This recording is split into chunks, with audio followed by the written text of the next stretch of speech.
চুরির শাস্তি যদি হাত কাটা হয় সেটা তো অনেক অমানবিক হয়ে যায়। উমর রাদিয়াল্লাহু তাআলা আনহু তিনি বলেছিলেন যে একটা কুকুরও যদি না খেয়ে থাকে সেটার দায়ভার সেটার জবাবদিহিতা আমাকে করতে হবে। তো আপনারা আগে সে ব্যবস্থা নিয়ে আসেন যারা বলে যে চুরি করলে মানে হাত কাটা অমানবিক হবে, যারা হাজার হাজার কোটি কোটি টাকা বিদেশে পাচার করতেছে, যাদের কারণে এদেশের লক্ষ লক্ষ শিশু পুষ্টিহীনতায় তারা মারা যাচ্ছে, লক্ষ লক্ষ পিতা তার সন্তানের মুখে ভাত তুলে দিতে পারছে না, সেই চোরদের হাত কাটা এতটাই কি অমানবিক হয়ে যাবে ওই সাধারণ মানুষগুলোর কারণে?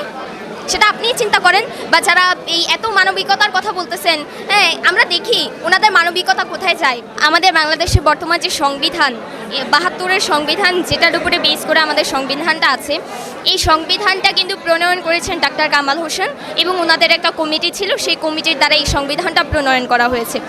এবং এই সংবিধানের যে 4টা মূলনীতি, গণতন্ত্র, সমাজতন্ত্র, জাতীয়তাবাদ এবং ধর্মনিরপেক্ষতাবাদ, এই 4টাই হচ্ছে মানে মানুষের তৈরি করা একটা ব্যবস্থার উপরে ভিত্তি করা। এই ব্যবস্থার মধ্যে আপনার অর্থনীতি কীরকম হবে এটাও কোনো না কোনো মানুষ রচনা করেছে। তারপরে হচ্ছে আপনার এখানে আপনার বিচার ব্যবস্থা কিভাবে হবে, কোন অপরাধের কি শাস্তি হবে, সেটাও কিন্তু মানুষ রচনা করেছে।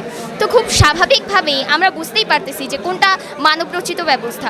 এটাই হচ্ছে মানবরচিত ব্যবস্থা। তৌহিদ বলতে আমরা কোনটাকে বোঝাচ্ছি? তৌহিদ শব্দটার অর্থই কিন্তু হচ্ছে আল্লাহর একত্ববাদ এবং আল্লাহর সাবরেন্টি, সার্বভৌমত্ব, সেটার উপরে ভিত্তি রেখে একটা রাষ্ট্র ব্যবস্থা। এখন আপনার এই মানে গণতান্ত্রিক ব্যবস্থায় ধরেন আপনি চুরি করতেছেন, চুরির শাস্তি হচ্ছে জেল, জরিমানা ইত্যাদি। কিন্তু কোরআনে আল্লাহ বলছেন চুরির শাস্তি অর্থাৎ চূড়ান্ত শাস্তি হচ্ছে হাত কাটা। সেটা তো বাস্তবায়িত হচ্ছে না, কাজে ওইটা তো আল্লাহর বিধানও না, বা ওইখানে আল্লাহর বিধানকে ভিত্তি রেখে বা আল্লাহর সার্বভৌমত্বকে ভিত্তি রেখেও কিন্তু বিধান প্রণয়ন করা হচ্ছে না। কিন্তু অনেকে আবার বলছেন যে চুরির শাস্তি যদি হাত কাটা হয় সেটা তো অনেক অমানবিক হয়ে যায়।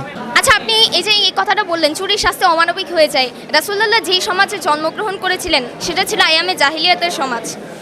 সেখানে চারিদিকে চোর ডাকাত ছিনতাইকারী, তারপরে কোনো ধরনের অন্যায় অপরাধ নেই যেটা মানুষ করতো না। তারপরে ইতিহাস কি বলে? ইসলামের ইতিহাস এই কথাই বলে যে 350 বছরে কোথাও বলা হয়েছে 6 জন এবং কোথাও বলা হয়েছে 7 জন ব্যক্তির হাত কাটা গিয়েছে চুরির দায়ে।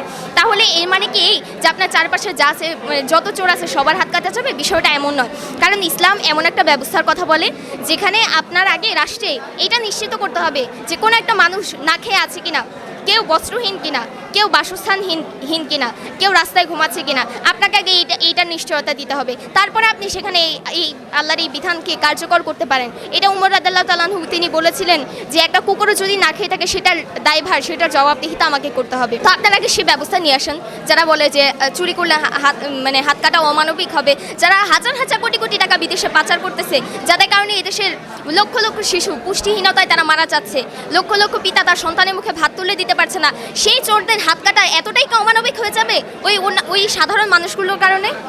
সেটা আপনিই চিন্তা করেন। বা যারা এই এত মানবিকতার কথা বলতেছেন, হ্যাঁ আমরা দেখি ওনাদের মানবিকতা কোথায় যায়। যখন মুসলিমদের প্রসঙ্গ আসে, আমরা গাজায় ফিলিস্তিনে আমরা তাদের মানবতা দেখেছি।